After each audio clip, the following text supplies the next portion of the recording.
Salut tout le monde, j'espère que vous allez bien. En tout cas, je vous souhaite la bienvenue sur ma chaîne où on parle d'astrologie. Moi, c'est Valériane et aujourd'hui, j'ai envie de vous parler des relations potentielles entre les poissons et les gémeaux. Donc, on va en quelque sorte parler de compatibilité entre ces signes aujourd'hui. Alors, vous ne le savez peut-être pas, mais ils sont considérés comme dans une relation conflictuelle parce qu'il existe ce qui s'appelle un carré entre eux. Et donc, on va voir quelles sont ces tensions, quels sont ces conflits qui peuvent apparaître quand les poissons et les gémeaux interagissent l'un avec l'autre. Et puis, dans un second temps, on verra comment ils peuvent trouver un terrain d'entente. Alors souvent quand on parle de compatibilité entre les signes, on a envie d'appliquer ça à nos propres relations et ça peut être tout à fait intéressant, enrichissant, nous donner des pistes, mais seulement à condition de bien se souvenir que personne n'équivaut à un signe du zodiaque, que tout le monde est beaucoup plus nuancé, beaucoup plus complexe que ça,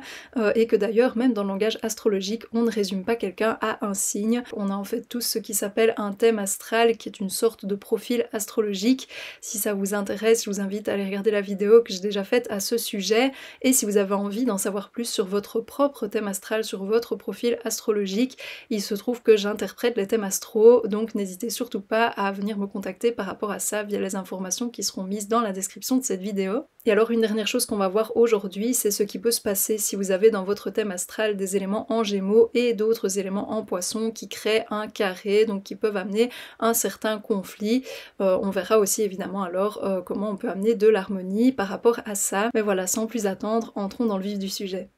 Alors quels conflits potentiels peuvent apparaître entre les poissons et les gémeaux? Bien déjà, une première chose, c'est que d'un côté, on a les poissons qui ont besoin d'un certain calme, qui aiment aussi leur solitude, qui ont une certaine lenteur, une certaine tranquillité qui les caractérise, tandis que de l'autre côté, on a le signe des gémeaux qui lui est beaucoup plus dans quelque chose d'animé, voire d'agité. Mentalement, c'est un signe qui cherche en général à avoir beaucoup de discussions avec d'autres personnes, à rencontrer des gens et à s'intéresser à plein de sujets différents de façon assez dynamique. Et donc il y a là une sorte de grande différence déjà entre ces deux signes qui peut faire qu'il est difficile pour eux d'être sur la même longueur d'onde, ou en tout cas de comprendre le besoin de chacun, soit d'avoir justement une certaine solitude et une tranquillité, ou d'avoir justement une certaine animation et plus de contact avec, disons, l'extérieur. Alors autre chose qui peut faire qu'il y a des tensions et des conflits entre ces deux signes, c'est le fait que d'un côté les poissons aiment l'inexplicable, qu'ils sont attirés vers, on va dire, des choses qui ne peuvent pas être mises en mots, qui ne peuvent pas forcément être comprises avec le mental, mais qui sont plutôt saisies grâce au ressenti, aux émotions, ou à quelque chose de plus spirituel. Ils tiennent aussi à certaines choses qu'ils considèrent et qu'ils ressentent comme sacrées,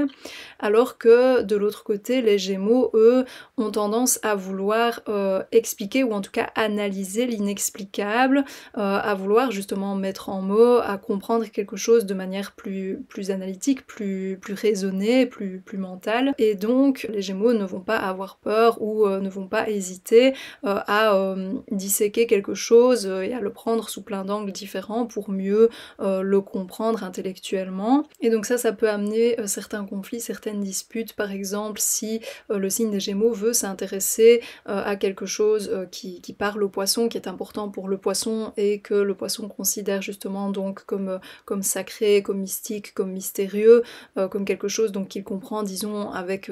ses émotions, avec son âme, eh bien les Gémeaux auront plutôt une attitude de curiosité intellectuelle, et ça peut être parfois même blessant en fait aussi pour le signe des poissons, dans le sens où les Gémeaux ont tendance à être vraiment dans le mental, et donc à mettre plutôt de côté tout ce qui est sensible et émotif en tout cas, et donc ça peut effectivement être quelque chose de difficile alors pour les poissons qui eux ont une très grande émotivité, qui ont tendance à comprendre quelque chose à travers ça justement, plutôt qu'à travers des réflexions et à travers la raison à proprement parler. Et à l'inverse, si les Gémeaux parlent de quelque chose au signe des poissons qui est peut-être un sujet de tension pour eux à ce moment-là, un sujet de réflexion,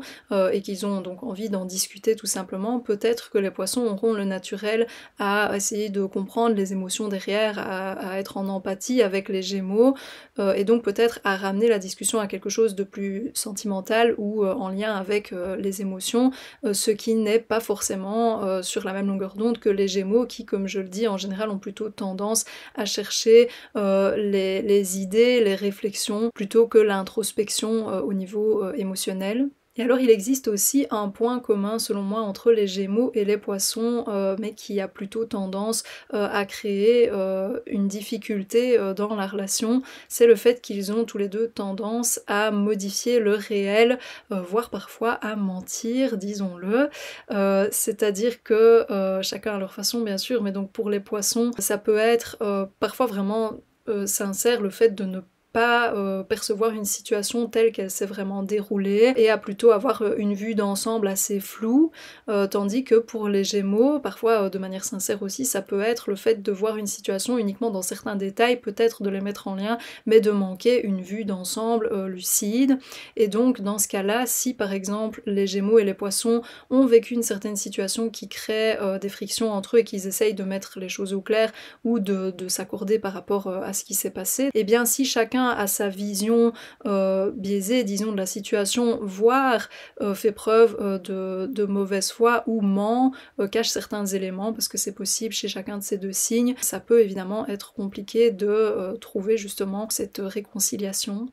Alors qu'est-ce qui peut aider les Poissons et les Gémeaux à avoir une relation harmonieuse? Eh bien, une première chose à laquelle on pourrait penser, c'est le fait que ce sont deux signes mutables. Donc ça veut dire qu'ils ont tous les deux une énergie qui est changeante, qu'ils passent par des états assez différents régulièrement et qu'ils sont plutôt du côté de la transformation. Et alors concernant ces deux signes, je trouve que ça peut à la fois être une caractéristique qui peut tendre à les séparer parce que évidemment il peut y avoir une certaine instabilité là-dedans, un certain chaos en quelque sorte, mais je pense que c'est aussi une caractéristique qui peut les aider effectivement à trouver un terrain d'entente parce que c'est lié à ce qui selon moi les rassemble réellement de façon constructive et qui est le fait qu'ils ont tous les deux une grande imagination, beaucoup de créativité. Alors selon moi, les Poissons et les Gémeaux tirent leur imagination, leur créativité justement du fait qu'ils sont réceptifs, qu'ils sont ouverts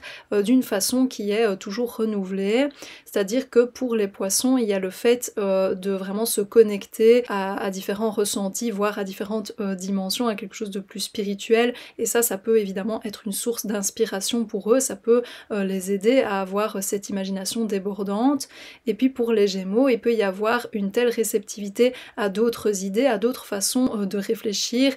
que ça peut évidemment aussi leur inspirer de nouvelles idées, les aider à inventer certaines choses. Et je pense que ça peut être une caractéristique chez chacun d'eux, comme on l'a vu, qui est vécu quand même un peu différemment, mais qui peut être très attirante pour l'un et pour l'autre, et via laquelle ils peuvent, je trouve, apprendre à mieux fonctionner ensemble. C'est-à-dire que si on imagine un contexte plus peut-être professionnel, ou en tout cas créatif, eh bien l'imagination plus sensible des Poissons peut amener à la créativité, l'imagination des Gémeaux, quelque chose qui est encore plus profond, teinté d'émotions dans laquelle beaucoup de gens vont pouvoir se retrouver. Et puis dans l'autre sens, la créativité, l'imagination des Gémeaux peut amener quelque chose qui fait plus sens, dans le sens où ce sera plus facilement compréhensible pour beaucoup de personnes. Peut-être que les Gémeaux vont pouvoir traduire en mots ce que les Poissons ont eu comme idée, là où les Poissons pouvaient traduire en émotion ce que les Gémeaux avaient eu comme idée. Et donc en fait je trouve qu'à travers cet exemple on voit que les Poissons et les Gémeaux sont bel et bien capables de trouver un terrain d'entente, de collaborer en fait de façon totalement enrichissante à partir du moment où ils ne dénaturent pas ce que l'autre amène, et aussi qu'ils s'appuient sur leur propre ouverture d'esprit, on va appeler ça comme ça, leur propre réceptivité pour comprendre en fait ce que l'autre essaye de partager, même si chacun va peut-être à la base partir de sa façon naturelle de fonctionner qui, pour le dire de façon très très globale, est plutôt intellectuelle pour les Gémeaux et est plutôt sensible pour les Poissons. Et je pense même que ça peut devenir quelque chose d'assez amusant, d'assez intriguant pour chacun de ces deux signes de justement se servir de leur ouverture d'esprit, de leur créativité et de leur imagination pour réellement comprendre ce que l'autre a décidé de leur partager. Alors maintenant, voyons ce qui peut se passer si vous avez dans votre propre thème astral des éléments en Gémeaux et des éléments en Poisson qui forment un carré et donc qui peuvent amener certains conflits intérieurs. Eh bien, une première chose qui me semble importante, c'est de se rendre compte que vous avez certainement tendance à capter beaucoup d'informations au quotidien, des informations pour le côté Gémeaux qui sont plus intellectuelles, qui sont plus mentales, et pour le côté Poisson, des informations qui sont plus des ressentis et des émotions,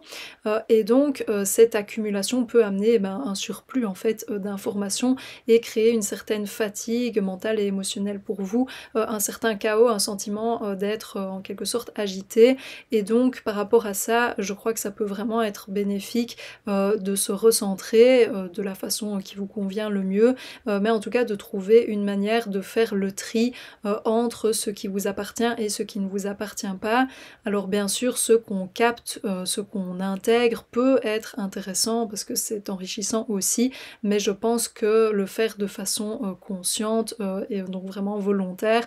est beaucoup plus bénéfique que en fait, d'être une sorte d'éponge qui ne fait pas du tout le tri et d'avoir une sorte de débordement. Et alors une autre chose aussi qui me semble intéressante à avoir à l'esprit si vous avez dans votre thème des éléments en Gémeaux et en Poisson,